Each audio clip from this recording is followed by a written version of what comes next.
Hi parents and educators, this is Lori Oscus, literacy consultant and author of 8 books on how to teach literacy. And I'm here today to share one of my favorite go-to strategies that you can use with poetry.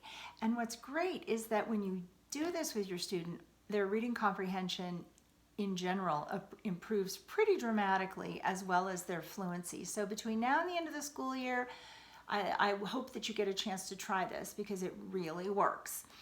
We're going to take these 4 strategies, predict, clarify, question, and summarize, and use them to read a poem called In the Desert. So let's get started. By the way, the poem comes out of a series of books I wrote with Dr. Tim Rzinski called Close Reading with Paired Text. And at every grade level, we have one of these little workbooks that has passages in it for you to do with your student that will help you learn how to use the Fab Four with a variety of reading materials.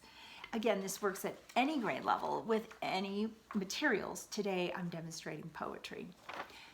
So we take our poem, and the first thing we need to do is to predict what we think it's going to be about, and that's what good readers do. So I like to use my fingers like this, and I say that this is the prediction because we're going to just glance and kind of not actually read it, but we're going to look at the title, we're going to look at the picture, and we're going to kind of sample some words, and then we're going to read it 3 times for different purposes. Once to clarify, once to ask questions, and once to summarize. Let's see how that works.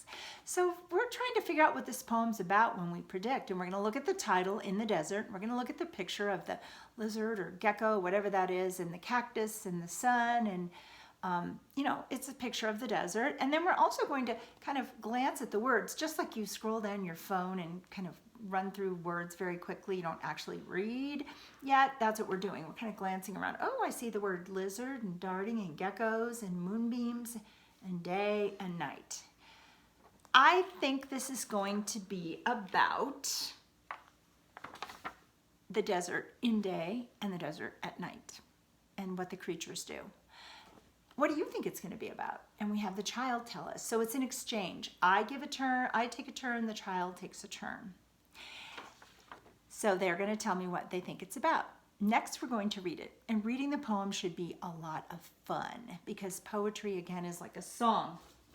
So there are many different ways to read together, which I talked about in my last little video, but I'll share them again. We could do, have the child choose how you want them to read it. How they want you to read it together. Do they want you to take turns? Do they want you to read it all yourself and they'll listen and just absorb it the first time? Do you want to echo read, which is where you read a line and the child repeats it? So have the child choose how they want to enjoy this poem. And while they're listening on that first read or participating with you, they have a job, and that is to clarify. So you say, while we're listening to this poem together and we're enjoying it, let's clarify. We're each going to pick a word or a phrase that we think is tricky, and we're going to talk about it when we're done reading the poem. So first, we just read the poem to enjoy it. Sunlight sizzles all around, heated sand across the ground.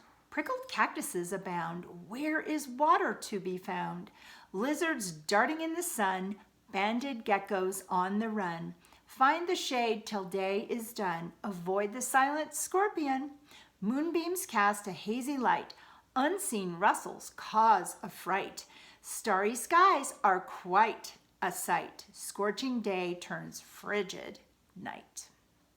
So once we finish the poem, we could read it again. We don't have to talk about our words to clarify yet. We could just say, well, let's do echo reading now, or let's do my turn, your turn.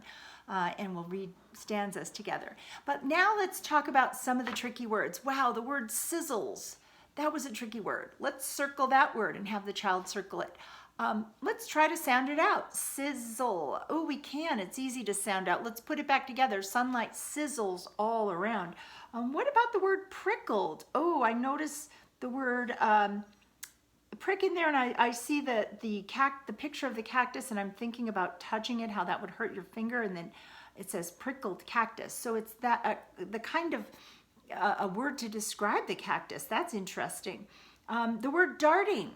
Darting, the lizard's darting in the sun. What does it mean, darting? Darting.